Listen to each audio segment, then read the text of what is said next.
Why do we need a parliament? इतने तेजस्वी लोग हैं हमारे पास। आपके लिए मैं पप्पू हूँ। Radhe Radhe. Verbal time came a battleground ran for ये अच्छा है, ये अच्छा है। क्या जरूरत है पार्लियामेंट की? हम एक राजा भी तो रख सकते हैं, क्योंकि हमारे पास पृथ्वीराज चौहान, महाराणा प्रताप जैसे राजा रहे हैं, तो उन्हीं की तरह हम आगे भी राजा कंटिन्यू कर सकते थे। या फिर कुछ पढ़े लिखे लोग, जिसको मेरिटोक्रेसी बोलते हैं, क्योंकि पढ़े लिखे लोग बेटर डिसीजन लेते हैं। बट ऐसा नहीं है, तो फिर लोकतंत्र यानी कि पार्लियामेंट ही क्यों? ऐसा क्या खास है? सब ही लोग वोट देते हैं। इंडिया जहां पे 77% पॉपुलेशन ही लिटरेट है, 32 करोड़ लोग आज पढ़ और लिख सकते हैं। बीटेक या 12th या 11th की बात नहीं कर रहा हूं मैं, यहाँ पे 10th की भी बात नहीं कर रहा हूं।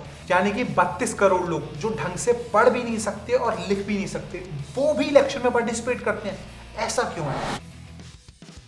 तो पहले सवाल का सबसे पहले जवाब कि राजा क्यों नहीं? राजा होने से या राजतंत्र होने से क्या होता है? एक एब्सोल्यूट पावर बन जाती है, यानी कि उस इंसान को कोई चुनौती नहीं दे सकता। इसका नुकसान और फायदे दोनों हैं। अगर राजा महाराणा प्रताप जैसा, छत्रपति शिवाजी जैसा हो तो काफी अच्छी चीजें हो जाती है, और अगर औरंगजेब जैसा हो तो भाई लोग मर भी जाते हैं। इनफैक्ट ब्रिटिशर्स भी एक तरीके से राजपाट ही चलता था यहाँ पे, क्योंकि वहां का राजा जो बोलता था यहाँ पर वो चीज होती थी। दूसरा है सक्सेशन इशू, यानी कि राजा अच्छा मर भी गया तो फिर कौन बनेगा? बेटा या बेटी? या फिर मान लो कोई भी नहीं है तो फिर अगला राजा कौन बनेगा? चाचा का लड़का या मामा का लड़का या लड़की? तो यहाँ पे ना बहुत सारी दिक्कतें हैं जो अनरिजॉल्व है फिलहाल। एंड तीसरा और काफी इंपॉर्टेंट चीज है नो अकाउंटेबिलिटी, यानी कि मान लो कल राजा ने बोला कि टैक्सेस आधे, तो बढ़िया बात है, लेकिन अगर उसी राजा ने बोल दिया कल से टैक्सेस डबल, तो तुम क्या कर लोगे? कुछ नहीं कर सकते। इनफैक्ट उसके डिसीजन को अगर तुमने चुनौती दी तो तुम मारे भी जा सकते हो। सेम चीज नॉर्थ कोरिया में हो रही है, ध्यान रखना। फिर एक और चीज है, वो है मेरिटोक्रेसी, यानी कि पढ़े लिखे लोग ही अगर राज्य चलाएं तो अच्छा रहेगा। भाई वो पढ़े लिखे हैं, उनको पता है कैसे चलानी है, अनलाइक आजकल के नेता जिनकी डिग्री भी लोग फर्जी बताते हैं। वेल, तो यहाँ पे सबसे बड़ा इशू आता है अनइक्वल स्टार्टिंग पॉइंट, यानी कि अमीर के लड़के के सक्सेसफुल होने के चांसेस गरीब के लड़के के सक्सेसफुल होने से ज्यादा है, क्योंकि उसको हमेशा एक हेड स्टार्ट मिला और उनकी पॉपुलेशन भी कम है। तो एक तरीके से ना क्लास ऑफ एलीट बन जाएगा यहाँ पे कि अमीर लोग ही राज करेंगे। और सेम चीज तुम्हारी फ्रांस में हुआ भी करती थी 1600s या 1500s के टाइम पे। इससे एक और नुकसान है neglect of non merit factors, यानी कि टीम बिल्डिंग, सेक्रीफाइस, रेपुटेशन, इन सारी चीजों को लोग दरकिनार कर देंगे, क्योंकि ये एक ऐसी चीजें हैं जिनसे नेशन बढ़ता है, कल्चरल बॉन्डिंग से नेशन बढ़ता है। हर चीज मेरिट नहीं होती है, तुम्हें और भी नॉन मेरिटल फैक्टर्स को काउंट करना पड़ेगा। तो अब क्वेश्चन आता है, भाई ये सब ठीक है, लोकतंत्र क्यों? ऐसा क्या है? तो इसका जवाब छुपा है आजादी से पहले। उससे पहले क्या होता था? यूके में राजा ने जो बोल दिया वो इंडिया में लागू हो जाता था। बट उस टाइम हमने एक चीज सीखी कि जिसकी जनता उसी का डिसीजन। बहुत सिंपल है। सेम चीज यूएस में भी हुई थी और इसीलिए यूएस में वॉर भी हुई थी। एंड सेम चीज हमने यहाँ यूज करी कि हमारी जनता है तो राज भी हम ही करेंगे, कोई और नहीं करेगा। हमारे डिसीजन हमसे अच्छा कोई नहीं ले सकता, और ले भी नहीं रहे थे ना लोग। बात भी वही है, अगर ब्रिटिशर्स इंडिया के हित में डिसीजन ले रहे होते तो मुझे लगता नहीं किसी को कोई दिक्कत होती। ऑल इशू वाज कि कहीं और का राजा हमें एक्सप्लॉइट कर रहा था, एंड इसीलिए हमने ये सिस्टम बनाया। तो अब आता है टाइम 1947 का। इंडिया इंडिपेंडेंट हो चुका है, एंड अब बारी आती है डिसीजन लेने की, ये कैसे लिया जाए।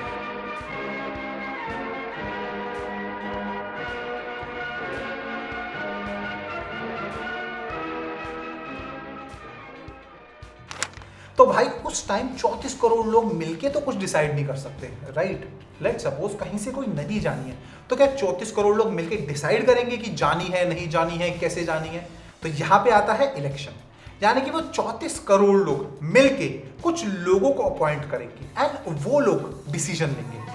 Some came on foot, some by conveyance, some too feeble or infirm were helped to achieve their fundamental right, the right to exercise their vote. अब चलते हैं आज के टाइम पे। तो अभी जो तुम देखते हो वो उस टाइम का बनाया हुआ सिस्टम है जो हम आज भी यूज कर रहे हैं। यहाँ पर 140 करोड़ लोग मिलके वोट देते हैं, और 545 लोग यानी कि एमपी यानी कि मेंबर ऑफ पार्लियामेंट होते हैं। तो ये लोग हमारी जगह पर लॉ बनाते हैं, यानी कि आर्टिकल 370 हटना हो, इनकम टैक्स हटाना हो, बढ़ाना हो, तुम्हारा स्टेट की बाउंड्री चेंज करनी हो, एक स्टेट की 2 स्टेट बनानी हो, किसी स्टेट का नाम बदलना हो या फिर और भी बहुत सारी चीजें हैं जो ये पार्लियामेंट करती है, तो ये लोग सारा काम ठीक से करें। तो इसके साइड में एक और यूनिट बनाई गई, वो थी राज्यसभा। उसमें लोग कहां से आते हैं? उसमें लोग तुम्हारी स्टेट चुन के भेजती है। एंड क्योंकि राज्यसभा का काम तुम्हारी लोकसभा को चेक में रखना है, तो राज्यसभा का टेन्योर है 6 साल का। भाई लोकसभा मात्र 5 साल के लिए बनती है। तो अब तुम लोग समझ रहे होगे 140 करोड़ लोगों ने मिलकर सिलेक्ट किया 545 मेंबर्स को। अब वो 545 मेंबर सेलेक्ट करते हैं एक बंदे को। उस एक बंदे को बोलते हैं लीडर ऑफ द हाउस, यानी कि लोकसभा का लीडर। और उसको तुम एक और नाम से भी जानते हो जिसको बोलते हैं प्राइम मिनिस्टर। अब प्राइम मिनिस्टर क्यों इलेक्ट करा उन लोगों ने? मेरा कोई कार्यकाल समाप्त तो होता ही नहीं है। मैं बहुत वर्कोहलिक हूँ। प्राइम मिनिस्टर का काम केवल इतना है भाई, जो डे टू डे टास्क होते हैं एग्जीक्यूशन वाले, उनको हमारे प्राइम मिनिस्टर साफ करते हैं। जैसे कि लेट सपोज तुम्हारी चाइना और इंडिया की लड़ाई हो जाए, तो क्या पार्लियामेंट सारे डिसीजन लेगा? पार्लियामेंट तो रह जाएगा। पार्लियामेंट को तुम रात को उठाओगे 500 लोगों को और उनको बुलाओगे और वोटिंग करवाओगे तो डिले हो जाएगा। तो यहाँ पर प्राइम मिनिस्टर साहब काम आते हैं। प्राइम मिनिस्टर साहब रात के 12 बजे डिसाइड कर लेंगे क्या करना है। इतने तेजस्वी लोग हैं हमारे पास, एंड हेंस इनको इलेक्ट किया जाता है। बट विद टाइम क्या हुआ, प्राइम मिनिस्टर का भी रोल काफी बड़ा हो गया है। तो इन्होंने क्या करा, प्राइम मिनिस्टर साहब कुछ और लोगों को अपॉइंट कर लेंगे, जिनको बोलते हो तुम बाकी मिनिस्टर, यानी कि health minister, finance minister, defence minister, foreign minister. इसमें से कुछ लोग पॉलिटिशियन होते हैं जैसे निर्मला सीतारमण। फॉरेन मिनिस्टर तुम्हारे डिप्लोमैट हैं जैसे कि जयशंकर।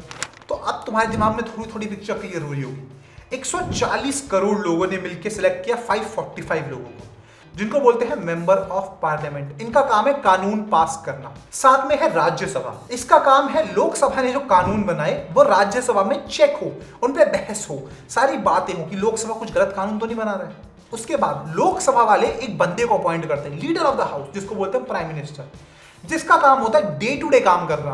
और वो प्राइम मिनिस्टर अपने साथ कुछ और लोगों को भी अपॉइंट करता है, जिसका काम होता है भाई उसकी हेल्प करना बाकी सारे कामों में। समझ गए तुम लोग? बट ये जो इलेक्शन होते हैं ये कोई भी लड़ सकता है? वेल नहीं। पहले तो तुम्हें एक इंडिया का सिटीजन होना पड़ेगा, यानी कि तुम चाइनीज हो तो तुम इलेक्शन नहीं लड़ सकते हो, या फिर अमेरिकन हो तो भी नहीं लड़ सकते हो।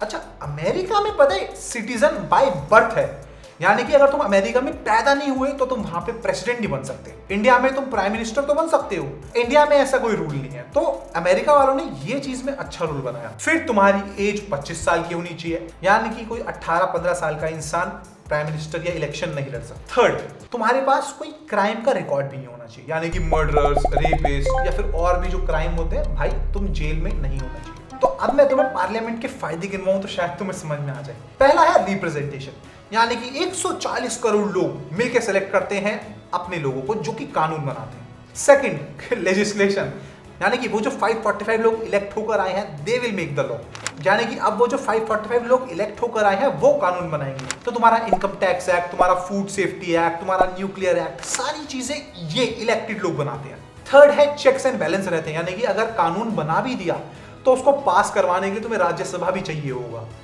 बट ध्यान रखना, राज्यसभा को भी बाईपास करा जा सकता है, क्योंकि by the end of the day चलेगा उसी का जो लोकसभा में है। और ऐसा क्यों है? क्योंकि हमने चुन के भेजा है। हम एज अ सिटीजन सबसे ज्यादा पावरफुल हैं, इसीलिए लोकसभा को हमेशा ऊपर रखा जाता है राज्यसभा से। थर्ड है पॉलिसी और बजटिंग। जब भी गवर्नमेंट कुछ अनाउंस करेगी, किसी स्कीम में पैसा देगी या फिर किसी डिपार्टमेंट को पैसा देगी, आर्मी को पैसा देगी या फिर कहीं पर भी कुछ भी खर्च करेगी, हर चीज का अप्रूवल पार्लियामेंट देती है। गवर्नमेंट अपनी मर्जी से कुछ नहीं कर सकती है, मोदी साहब जो चाहेंगे वो नहीं कर सकते हैं। हर चीज का अप्रूवल पार्लियामेंट से लेना पड़ता है। क्यों? क्योंकि भाई पार्लियामेंट चुनकर हमने भेजी है एंड हमारे पैसे होते हैं वो जो गवर्नमेंट हमसे लेती है एज टैक्स। तो तुम्हें फिर से एक बार रिवाइज करवा देता हूं।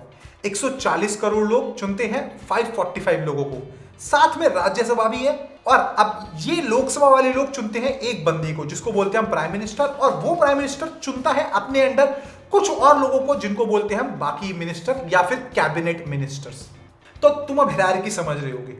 ऑल्दो पार्लियामेंट सारे कानून बना सकती है और किसी बंदे को अपॉइंट भी कर सकती है एज प्राइम मिनिस्टर, या फिर वो किसी और कंट्री के साथ वॉर भी छेड़ सकती है। बट यहां पर एक कैच है। कैच ये है कि हर 5 साल बाद उसको फिर इसी आम जनता के पास आना है। ये रीसेट का बटन जो है ना, ये हर चीज इंपॉर्टेंट कर देता है। क्योंकि घूम फिर के चलेगी उसी की जो जनता चाहिए। बाकी तुम्हें भी हमारे एनालिसिस अच्छे लगते हो तो लाइक जरूर करना। बाकी मिलते हैं अगली वीडियो में, तब तक के लिए बाय बाय।